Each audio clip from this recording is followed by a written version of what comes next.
Bolivia, 27 de enero de 2026. Hoy tenemos sobre la mesa una serie de decretos que nos muestran una imagen fascinante, ¿no? Vemos al gobierno operando en dos frentes al mismo tiempo. Así es. Por un lado, una reorganización masiva del gabinete para cubrir la ausencia de ministros clave que se van de viaje, y por otro, la aprobación de un financiamiento millonario. Sí, para un proyecto de energía solar que podría ser fundamental para el futuro energético del país. Exacto. Es como ver el motor del Estado en plena acción. Por una parte, la maquinaria diplomática, la económica, desplegándose en Panamá. Y por otra, la maquinaria interna, la de la política a largo plazo, asegurando una inversión estratégica. Y lo que vamos a desentrañar es cómo estas dos acciones, que parecen ir en paralelo, en realidad están, profundamente conectadas. Totalmente. Empecemos por el viaje, porque, no es una delegación cualquiera. Hay un hilo conductor en 5 decretos, todos del mismo día. La ausencia de ministros. La ausencia de casi todo el equipo económico del gobierno. Todos se dirigen a la ciudad de Panamá. Al Foro Económico Internacional América Latina y el Caribe 2026. Y cuando hablamos del equipo económico, hablamos del núcleo duro, o sea, los ministros de Planificación, de Hidrocarburos y Energías, de Relaciones Exteriores, de Economía. Básicamente, si el tema es dinero, estrategia o relaciones internacionales, esa persona estaba en un avión a Panamá. Incluso la ministra de Turismo Sostenible se unió a la comitiva. Es una movida audaz, ¿no? Enviar a tantos pesos pesados a la vez. El decreto lo llama misión oficial, pero se siente como algo más. Sí, se siente como una declaración de intenciones. Esto va más allá de un viaje protocolario para la foto. Calificarlo de ofensiva diplomática y económica no es para nada una exageración. Claro. La presencia de todos ellos, al mismo tiempo, sugiere una estrategia muy coordinada. No van solo a escuchar discursos, van a negociar, a buscar inversiones, a posicionar a Bolivia en un escenario global que está cada vez más fragmentado. Claro, porque los documentos detallan que no todos van solo al foro principal. Algunos, como el ministro de Planificación y la ministra de Turismo, participan en una rueda de negocios. Que suena mucho más a acción directa. Exacto. Y el canciller asiste a una mesa técnica de comercio, o sea, no están de paseo. Para nada. Lo que esto nos dice es que, para un país como Bolivia, estos foros son campos de batalla económicos. Son cruciales. No puedes simplemente enviar a un funcionario de segundo nivel. Tienes que enviar a los que toman las decisiones. Para demostrar que vas en serio. Pero claro, esto tiene una consecuencia inmediata y bastante compleja en casa. Que es dejar un montón de despachos importantes sin su titular. Y el gobierno tiene que seguir funcionando. Supongo que para esto hay un procedimiento estándar, ¿no? Por supuesto. No es que cierren el ministerio por unos días. Claro. Aquí es donde entra la maquinaria administrativa. Todo este proceso de nombramientos interinos no es una improvisación. Está perfectamente regulado. Ah, ok. Se apoya en la Constitución, que le da al presidente la facultad de nombrar a sus ministros, y de forma más específica, en un decreto que detalla el procedimiento exacto para nombrar un ministro interino. O sea, es un mecanismo ya previsto. Es un mecanismo bien engrasado que se activa para garantizar la continuidad. La pregunta no es si es legal, sino cuán efectivo puede ser en la práctica. Y aquí es donde la cosa se pone interesante. Porque una cosa es la teoría y otra es ver la lista de quién reemplaza a quién. Es casi un juego de sillas musicales a nivel de gabinete. Unas sillas musicales muy reveladoras, diría yo. Veamos, al ministro de Planificación lo reemplaza el de Desarrollo Productivo. Bueno, eso tiene cierta lógica. Están en la misma órbita, ¿no? Sí, del desarrollo.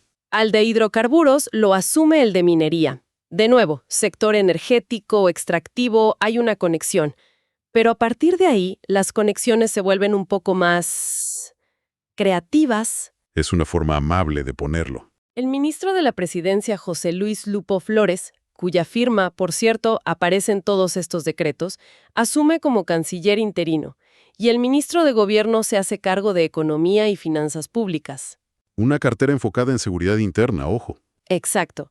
Pero el caso que realmente me llamó la atención, el que demuestra hasta qué punto se estiró el gabinete, es el de la ministra de Turismo, Cintia Marta Yáñez Eid. Ah, sí, porque ella ya estaba haciendo malabares con 2 sombreros, ¿verdad? Exacto. Resulta que un día antes, el 26 de enero, a ella ya la habían nombrado ministra interina de Educación. ¡Wow! Así que cuando le toca viajar a Panamá, el gobierno se encuentra con un problema doble. Tienen que cubrir su puesto original en turismo y también el puesto que ella estaba cubriendo en educación. Y esto provoca un efecto dominó. Totalmente. Para resolverlo, nombran al ministro de Defensa, Raúl Marcelo Salinas Gamarra, para que se haga cargo de turismo. Defensa a turismo. Y al ministro de Obras Públicas, Mauricio Zamora Lievers, para que asuma educación. Con todo respeto, pero poner al ministro de Defensa a cargo del turismo nacional suena, a primera vista, un poco absurdo. Suena absurdo, sí. ¿Hay alguna lógica detrás de estos emparejamientos tan dispares o es simplemente una cuestión de necesitamos una firma aquí? Es mucho más lo segundo. En estas situaciones de interinato tan corto, el objetivo principal no es la gestión estratégica. Nadie espera que el ministro de Defensa se ponga a diseñar la nueva campaña turística del país en 3 días. Claro, el objetivo es mantener las luces encendidas. Eso es. Se trata de garantizar que la maquinaria no se detenga, que se puedan firmar decretos, autorizar pagos. Es una solución de continuidad, no de gestión. Entiendo. Sin embargo, esto sí que plantea una pregunta importante sobre la gobernabilidad. Muestra lo delgado que puede ser el hielo cuando una parte tan significativa de liderazgo se ausenta al mismo tiempo. Entonces, mientras esta reorganización de emergencia ocurre en La Paz y la delegación de alto nivel está en Panamá, se firma otro decreto que parece ser la razón de todo este movimiento. Aquí es donde todas las piezas empiezan a encajar. Hablemos del Decreto Supremo 5527. Este decreto autoriza al ministro de Planificación, el mismo que está en Panamá, ojo, Exacto. a firmar un contrato de préstamo con la Corporación Andina de Fomento, la CAF. Y el monto es de hasta $110 millones. Una cifra nada despreciable. Para ponerlo en contexto, ¿qué es la CAF? La CAF es uno de los grandes bancos de desarrollo de América Latina. Podríamos pensar en ella como una especie de banco mundial a escala regional. Conseguir un préstamo de esta magnitud de una institución así es un logro importante. Y todo este dinero va destinado a un solo proyecto, la planta solar Chirizayas. La ejecución estará a cargo de ENDE, la Empresa Nacional de Electricidad. Entonces, no parece una coincidencia. No lo es en absoluto. Este proyecto no es una idea que surgió de la nada.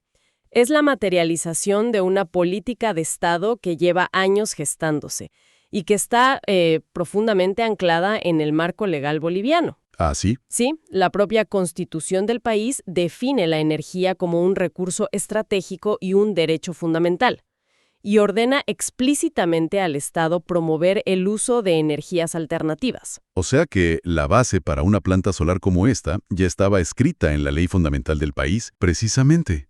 Y hay más. Existe una ley muy importante, la Ley Marco de la Madre Tierra, que obliga al Estado a incrementar la participación de energías renovables en la red eléctrica. O sea, ¿es parte de un plan más grande? El propio decreto lo dice. Este proyecto es parte del cambio de la matriz energética del país. Es una pieza clave en un rompecabezas mucho mayor. Entiendo.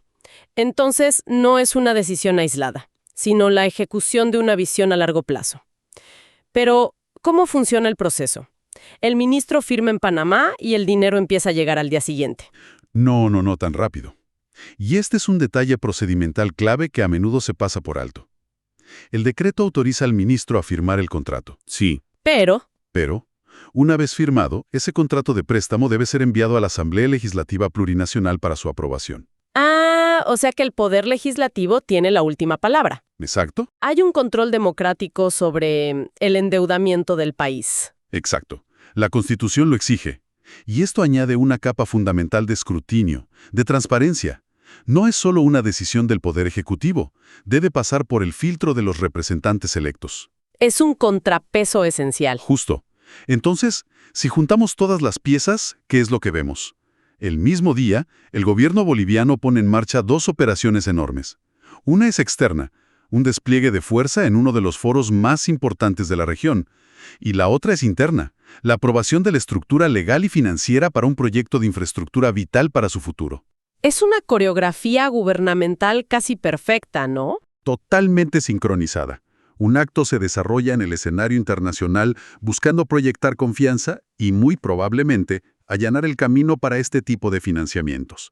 El otro acto ocurre en casa, preparando el terreno para recibir esa inversión y convertirla en realidad. Parece que el éxito de uno depende directamente del éxito del otro. No puedes conseguir $110 millones de un banco de desarrollo si tu equipo económico no está en los foros adecuados, hablando con la gente adecuada. Y proyectando una imagen de estabilidad y visión de futuro. Ese es el punto central. Los documentos que analizamos hoy nos muestran dos frentes de acción que, aunque parecen separados, están intrínsecamente conectados. El viaje a Panamá no es la causa del préstamo, ni el préstamo es la única razón del viaje. Pero ambos son parte de la misma estrategia integral de desarrollo. Es como si la diplomacia económica en el exterior fuera el software y los proyectos de infraestructura en casa fueran el hardware. Necesitas ambos para que el sistema funcione. Una excelente analogía. Y esto nos deja con una reflexión final para darle vueltas. A ver, los documentos muestran los mecanismos, las leyes, los nombramientos.